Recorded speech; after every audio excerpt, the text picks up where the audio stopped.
दोस्तों, हमारे प्रधानमंत्री नरेंद्र मोदी जी ने किसानों से मुताल्लिक तीनों कानून वापस लेने का ऐलान किया। अगर ये ऐलान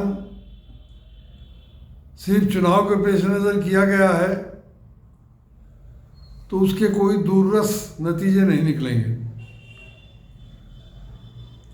अगर ये ऐलान प्रधानमंत्री की सोच में तब्दीली की तरफ इशारा करता है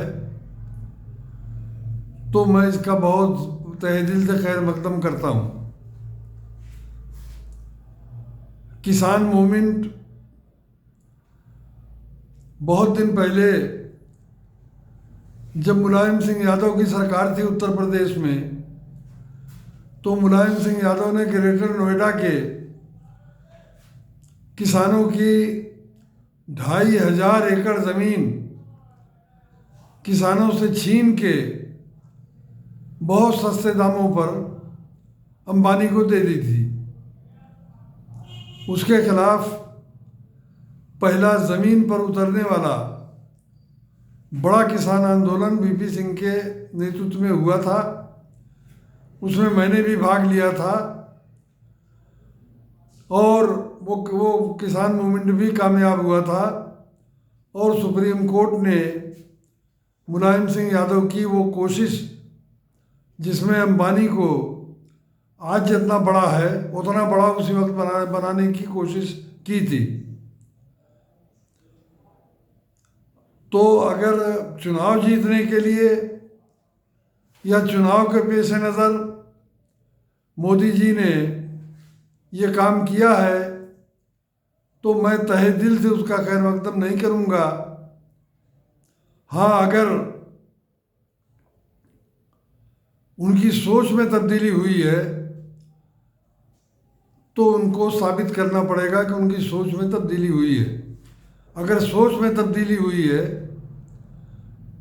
और वो तानाशाही के रवैये से हटकर कानून की हुक्मरानी और देश के सारे लोगों को एक नज़र से देखने के रास्ते पर को अपना रहे हैं तो उसका सारे भारतीयों को खैर मकदम करना चाहिए और उसका सबूत उनको ये देना पड़ेगा। एमएसपी पर मैं बाद में बात करूंगा। उनको इसका सबूत देना पड़ेगा कि उनकी सोच बदली है और अब सारे भारतीय संविधान के अनुसार बराबर हो चुके हैं।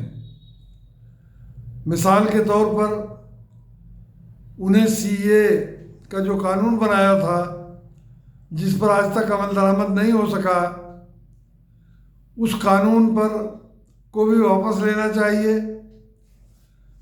या तो कम से कम उसमें श्रीलंका और म्यांमार को भी शामिल करना चाहिए, जिनकी सरहदें हमारे मुल्क से मिलती हैं, और मज़हब की शर्त हटा देनी चाहिए। इसलिए कि जिन बांग्लादेश, पाकिस्तान और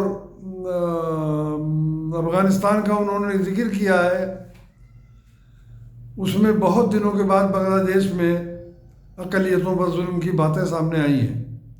पहले नहीं आ रही थी, पाकिस्तान में नहीं आ रही थी और अफ़गानिस्तान में जंग चल रही थी। जंग की फायरिंग के दौरान फंस के कुछ लोगों को नुकसान पहुंचा हो या आईएस ने सिखों को पर हमला करके नुकसान पहुंचाया हो, उसको छोड़ के जो आज अफ़गानिस्तान की हुकूमत में है, उन्होंने कोई फ़िरका परस्ती नहीं की थी। म्यांमार असल मसला है जहां जन्म के आधार पर और धर्म के आधार पर भेदभाव हो रहा है, तो म्यांमार को भी उसमें शामिल कर लें और धर्म की शर्त हटा दें और या पूरे कानून को रद्द कर दें। जहां तक 370 और 35A का सवाल है, ऐसा तासुर दे दिया गया कि जैसे 5 अगस्त सन 2019 के बाद ही कश्मीर भारत का अंग बना है। कश्मीर भारत का अंग सन 47 से है, आज भी है।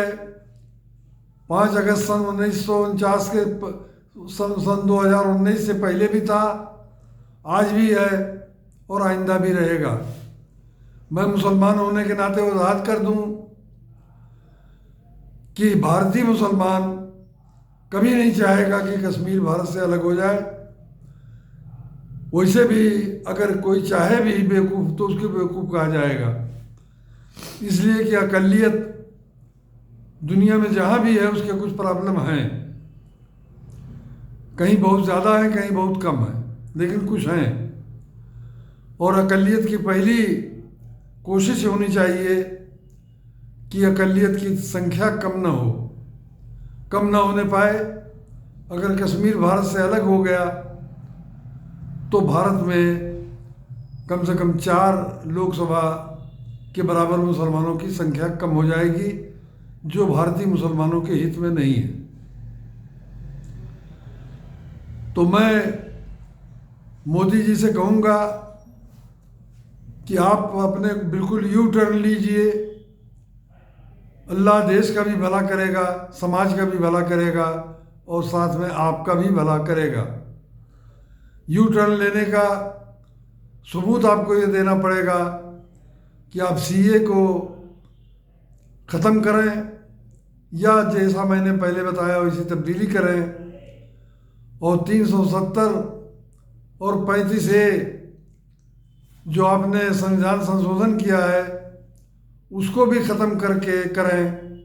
कश्मीर भारत का अंग है, था, है और रहेगा।